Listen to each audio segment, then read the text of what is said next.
Dang, already? You know, this wasn't supposed to be here until the end of this week.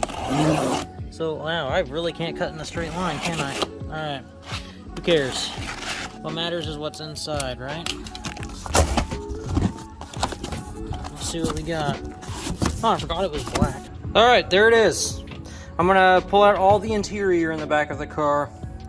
And I guess since the fuel cell's here, I mean, that's basically all I need. When I was playing with the fuel lines, got them all pulled out the bottom of the car as well. Found out those are pretty freaking fried, but thankfully my 8AN line is separated by my fuel filter. So the only line I'm gonna have to replace right now is my 6AN line. And hopefully, if I'm looking in here, hopefully I have enough to replace a couple of my lines, and it does not look like I do. Do not think I have enough. Now that the car is home, I want to check my feed line here. It's a 3-foot line. We gotta see if there's gonna be enough line here. Alright guys, so I got my feed basically set up here. So my feed's gonna run through here. It's gonna run between the intercooler and the radiator through the bottom, and then it's gonna come out through the bottom. And it's gonna be exactly perfect. Beautiful, oh my lord. Oh, we have so much freaking work to do on this thing.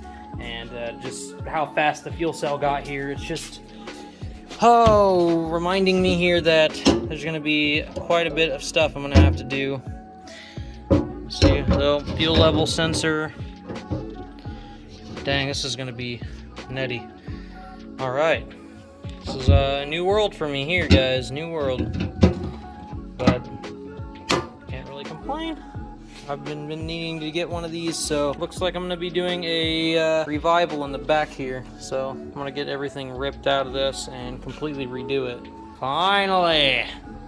Let's go! Whee! I need some oil. Whee! Whee! Alright, we are on the freaking verge. Hold on, I gotta go turn on my damn freaking sunlights. Okay? You guys can see how freaking daytime it is outside. And I got these dang amazing lights. Look at this. Boom! Don't matter if it's daytime or not. These things right here will put out the light. Good morning, Supra. Good morning. Good morning, Rice Box. Gotta get the fuse box harness done. Something I really wasn't looking forward to do. But that means that we gotta get in the car. So we're gonna be in the car today for a little while anyways, so I can figure out what I'm gonna do with the fuse box and stuff. That thing is going to be not as bad as I think it is, I'm sure. So I'm gonna go ahead and get this thing all ran inside and figure out where I want to put the fuse box. And then when I figure out where I want to put the fuse box, there's going to be one set of wires that I'm gonna have to extend really, really far. And unfortunately, it's gonna be to the left headlight. Hopefully it's not that bad, but it's looking like it's gonna be that way. And I might actually have to extend to both. You never know, you never know. So I'm gonna get this all ready and prepared, and then we'll be starting to cut down the harness and delete stuff we don't need.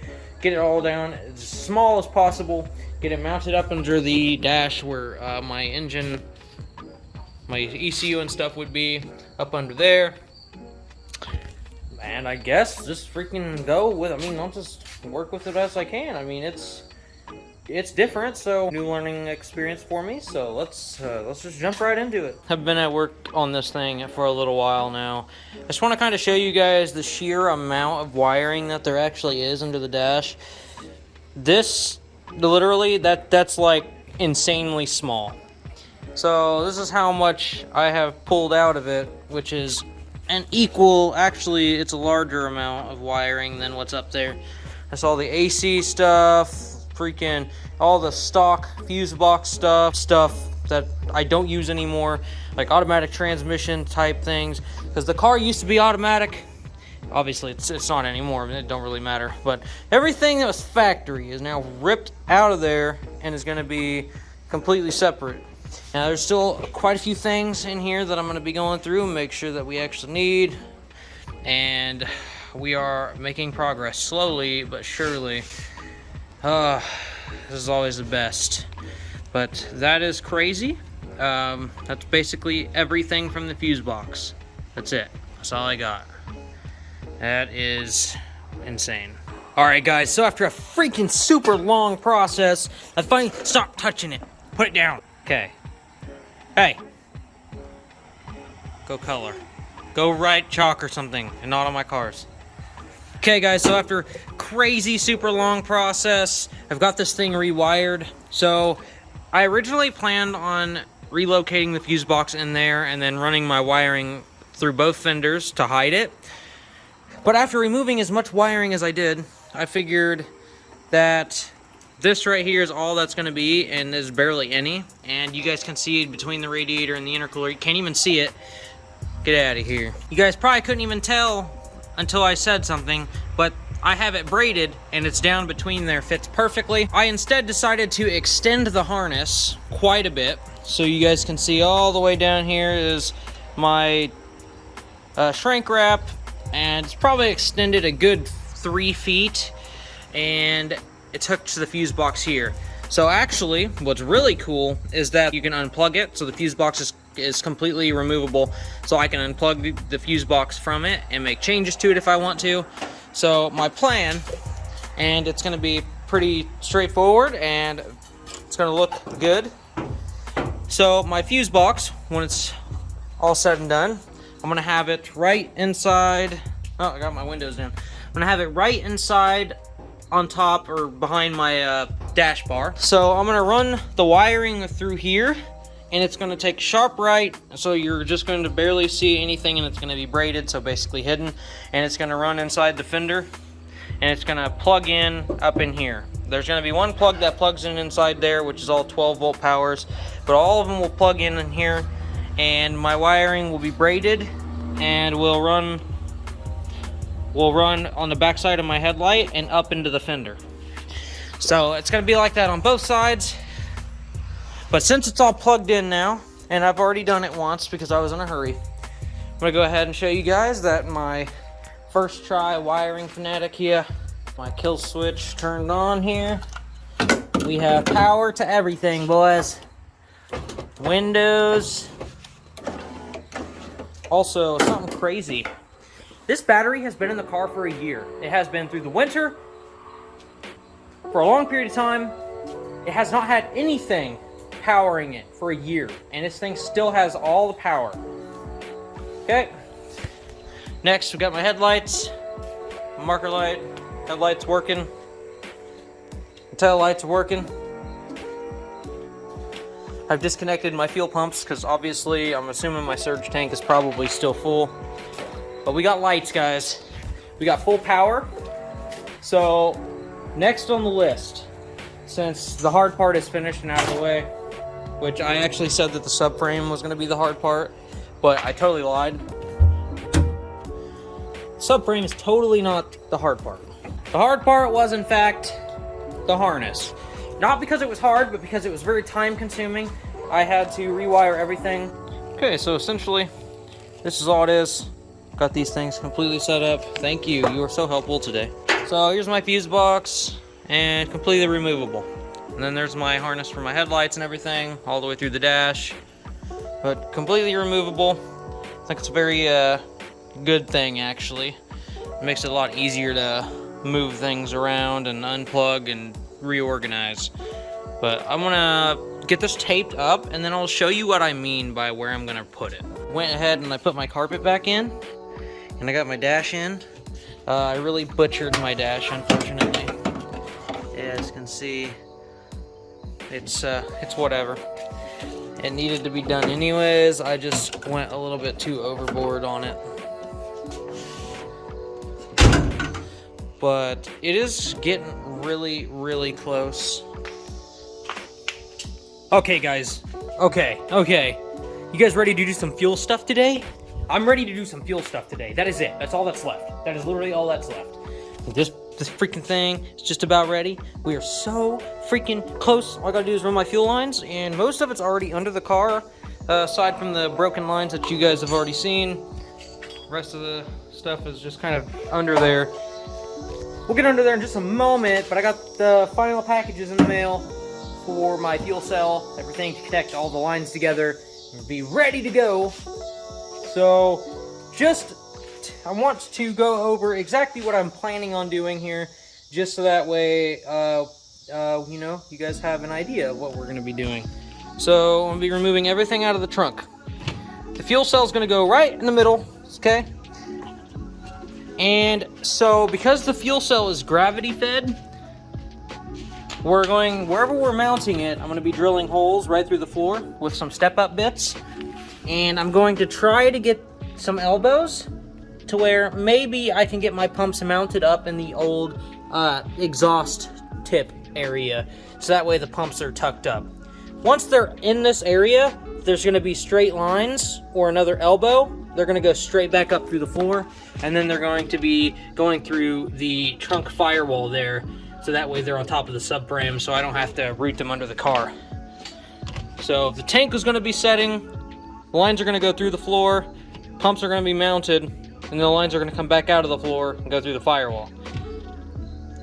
Seems like it might be a lot, but we'll see how it goes. If it goes well, because they have to be underneath the tank in order for them to siphon fuel, we'll see how I can route them on top of the subframe since there's no fuel tank in there now.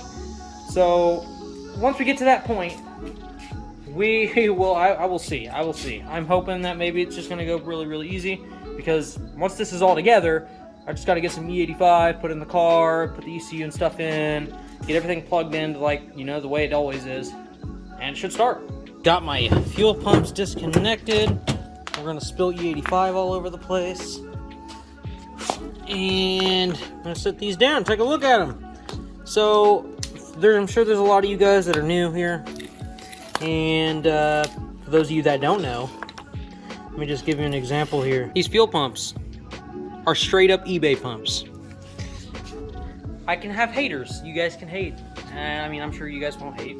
There's no reason to hate, because these fuel pumps right here supported my car at 800 plus wheel horsepower last season, and I was nowhere near the limit of the fuel pumps. Just one of these pumps, when I was running one single pump, supported my car at 600 wheel horsepower. So ideally, these pumps should be easily good enough for 1,000, and get this, they're about $50 a fuel pump. And very affordable, very, very easy to install, and very great. So these are what I have been running for the last 3 years. So if you guys are curious to see what the car used to do, just go back into my videos. You guys can see what it did on at the drag strip and at, you know, just on the street and stuff. But this is the second piece of my fuel system that I have been using for the longest time. This is a CX Racing 2.5 liter surge tank. That thing right there has been fantastic. Back before, when I had the stock fuel tank, I used to run at the strip and my car would get lighter. Obviously, you'd use your fuel and your tank would get emptier, your car would get lighter. But when your tank gets emptier, so when you launch, all the fuel gets thrown to the back of the tank and you end up starving for fuel. The fuel pump cannot pull the fuel because the fuel is really far away from it. So to counter that, I got this surge tank that was constantly being filled up by a 450 Walbro that I had in the tank. And just so you guys know, if you guys do a surge tank setup, you do not need anything crazy. Basically, you just need a fuel pump to fill the surge. It's just gotta move fuel. It does not have to put pressure, okay? So you just gotta have something that can fill that up, so that way these pumps can pull from it. So basically this whole thing is to prevent fuel slosh. So just think of it as a 2.5 liter fuel cell that's constantly filled up. So when you launch and the fuel pump is starving for fuel, this will still be full enough to get the car steadied on the track, and then the fuel will return to the fuel pump. So that's how I've been running it for the last 2 years also.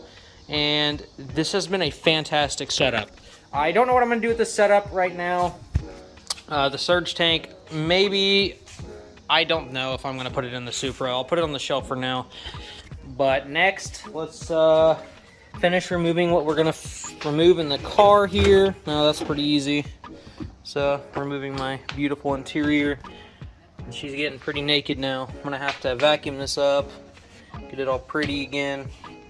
And I need to remove my shut-off switch. We're going to do a new one. Merle is going to give me one of his. And hopefully I can figure out a good way to mount the fuel cell. He's all cleaned out of there. Now, I know it doesn't look pretty, but here's the thing. It's a freaking race car. Nobody's gonna look in the trunk. I don't care to really show anybody the trunk. That is why the front of the car looks beautiful, okay? There's a reason why that looks pretty, and why this looks somewhat pretty, and then why this looks like poop, okay? I could easily fix this. I'll probably do it later. I just really want to hear the car run, and I'm sure you guys do too. This has been a long time coming. Very long time. Needs to be done. I am ready to get back into action with you guys. Merle is starting on his car here pretty soon, so it's gonna start getting crazy, okay? He's gonna be filming his stuff, but I'm gonna be filming his stuff too. I know you guys want to see his car. I want to see his car, okay? His car does wheelies, all right? My car will do wheelies later in life. His car will just do wheelies. One of the things I had to order because I don't really need a gigantic return, and this has 10 AN fittings, which is great. This thing does 10 AN fittings for the returns and the feeds. 2 of them on both, which is awesome. So what I'm going to do here is I've got a 10 AN to a 6 AN reducer. So I will be able to use my 6 AN return. I only have 1 return, so I'm going to block this one off with the block offs that it came with. But on this one, I am going to do a multiple feed like it is on here, except both of these are going to be pulling from the tank, okay? So if you guys see on my surge tank here, I had both pumps pulling from one line. Instead of that, it's going to be both pumps pulling from its own source and then going to a Y, and then I'll have one single 8 AN to the rail. No big deal. Fairly simple. Let's freaking, let's do this, guys. Oh, here we go. Let's do it. We got this. All right, so change of plan. Since this is the lowest point of the tank, I don't really have anything to elevate it with other than wood, which honestly, I mean, that would make the most sense, but I do not think that would pass requirements for tech. And obviously we want to pass requirements for tech. Obviously that would look cheesy anyways. So what we're going to do is I'm going to remove the original bolt tie down for the spare tire, and then I'm going to take my hammer and I'm going to beat my trunk flat-ish. I'm going to get this bow out of here, and then right here where this is, I'm going to measure that, and I'm going to cut out a place for it and make it a little bit wider at the very end of it, so that way it can sit lower, and then there will be enough room for my fittings. So, as well, if that goes as planned, then that will look pretty good, and my stuff will kind of poke out the bottom, and it'll be pretty sweet. Alright guys, so after some much cutting, it is all mounted, and you guys can see up underneath, the bottom of it actually sits a little low. So this is going to be fairly simple. I mean, this is going to be basically easy as it is. Since it's mounted, I'm going to go ahead and start figuring out how I'm going to run these lines. The 6 AN is pretty straightforward. It's going to go right back. It's going to come back up through here and into my bulkhead, which I'm going to put back in, and then it's going to go right there. And then the feeds are going to be the ones that are the new ones. So we're going to have to try to figure those out. I am extremely satisfied with the way that I got these mounted. That looks freaking epic. Look at that. That is sick. Okay, so like I was saying before, my goal is to have my lines come over, connect to a Y, and then go up through the floor as a single, and then go through the firewall. So I haven't decided exactly what I want to do, but I have my old piece here, and I might be able to make something work. Whether or not I adjust this or something, I could probably make it work, and we should actually be good to go. Alright, so here it is. Fuel cell's completely mounted. Got my return. So these are bulkhead fittings. So basically my entire rear section of the fuel system is finished, going to these bulkhead fittings, and from the bulkhead fittings it will be straight lines to the front. Got my fuel rail, everything all set up, regulators all set. The literal only thing we gotta do is run my lines from the firewall in the back to the front. That is it. That is it.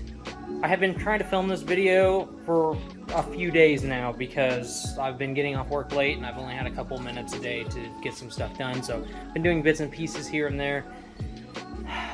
But this weekend, I have all intentions of the car running and driving. So with that being said, I'm going to go ahead and end this video here. I'm going to get the rest of this stuff done. You guys are I'm pretty certain, if you guys are watching me, you guys watch other people, you know how the fuel system and everything goes. I'll give you an update on the beginning of the next video of the rest of everything so you guys can see it all. But I want to get this video finished because I want to get it edited and everything. I want to be able to get the car running out faster to you guys. For those of you new here, thank you for coming and stopping by. For my old viewers, thank you for coming and checking out another video. And we are very, very close. We are very, very close. So close. I can taste it. I can taste the E85 coming out of that freaking 4-inch pipe. But yes, guys, that is going to be it. And I just set my coils on here, and it looks like super freaking good, so check it out. Dang, now that's a race car. But that's going to be it for this video. I hope you guys enjoyed it. Hit the like button, subscribe if you're new, and I will catch you guys in the next video, hopefully, of Ricebox running.